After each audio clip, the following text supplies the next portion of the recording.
Ako si Santi. Siyempre, hindi ako kumikilo sa bahay nang walang video. Talagang ito na yung ginagawa ko sa buhay.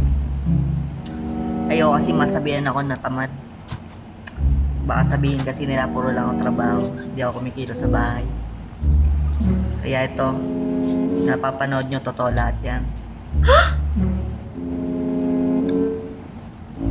Oo, walang pagkukunwari yan. Kita nyo naman. Sobrang saya kumilos na may video. May ebidensya ka. Siyempre, masasabi ko masarap din gawin to. Masaya pa misis mo kapag nakita niya malinis yung bahay nyo. Isa pa sa pangarap ko ang mag-gym. Siyempre, gusto ko magpapayat. Kaso nga lang, baka pagpawisan ako. Kaya tsaka na lang. O, ano pa inintay nyo? Vlog-vlogan lang to.